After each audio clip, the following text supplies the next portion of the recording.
Welcome back to Golden Stories, where reality hits harder than fiction. Now, if you're new here, make sure to hit that like button and subscribe because what you're about to hear isn't just a story, it's a wake up call. This one starts in the halls of Crestwood High, where being black meant being invisible unless someone wanted to make a joke. And no one joked louder than Cole Thompson. Blonde hair, fake confidence, and a mouth so toxic even bleach would give up trying to clean it. He had a crowd, laughter was his weapon, and silence was his applause. Then there was Malik. Not new, not shy, just smart enough to know when to keep quiet. He'd seen how people looked when you spoke up, teachers pretending not to hear, friends turning away. So he stayed in his lane, headphones on, grades up, peace intact. But Cole, he couldn't stand peace. One morning in the cafeteria, Malik sat alone, eating jollof rice his mom packed, the smell rich and proud. Cole smirked, loud enough for the whole table to hear. "Smells like burnt dreams and goat," he said. The crowd laughed. Malik looked up, not angry, just done. He stood, packed his food slowly, then looked Cole in the eye. "Funny," he said calmly, "you laugh at what you'll never taste.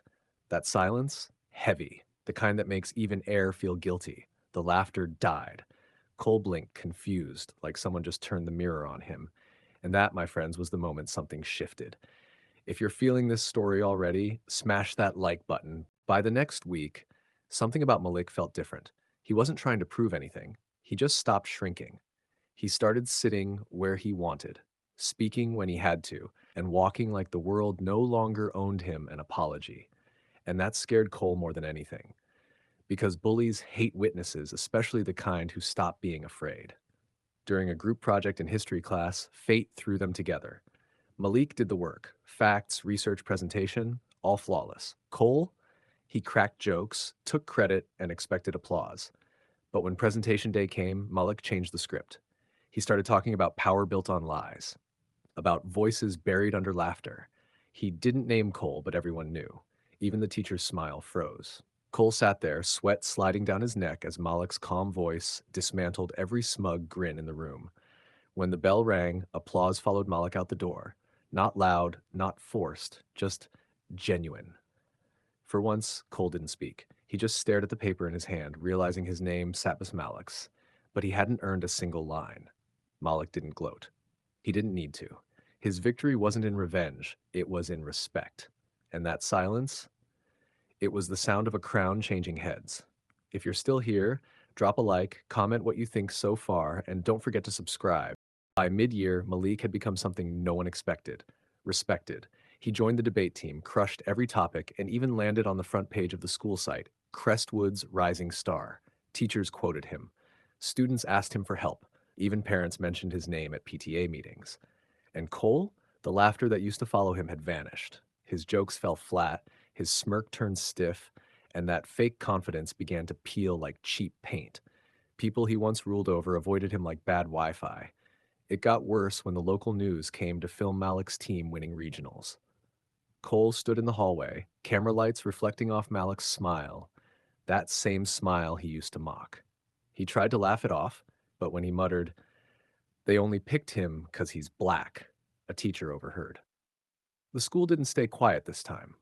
Cole's words spread like wildfire.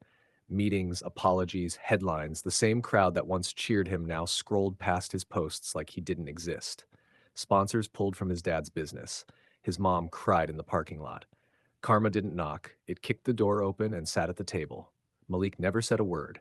He just kept winning, gracefully, humbly, and unapologetically. If you're still following this ride, hit that like button, drop a comment, and don't forget to subscribe. Years passed. The school that once felt like a battlefield became a memory, but life, it never forgot.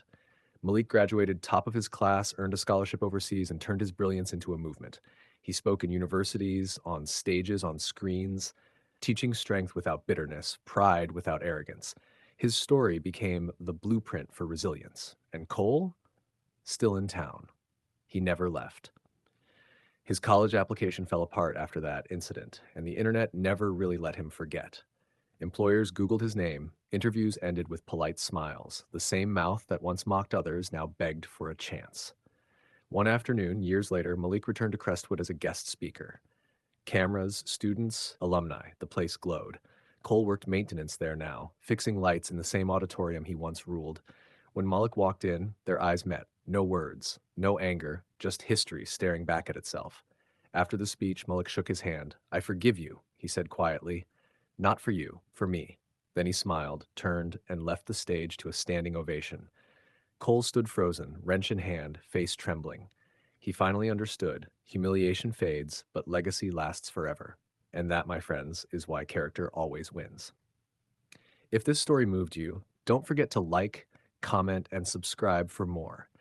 Because here at Golden Stories, every truth deserves to be told, no matter how hard it hits.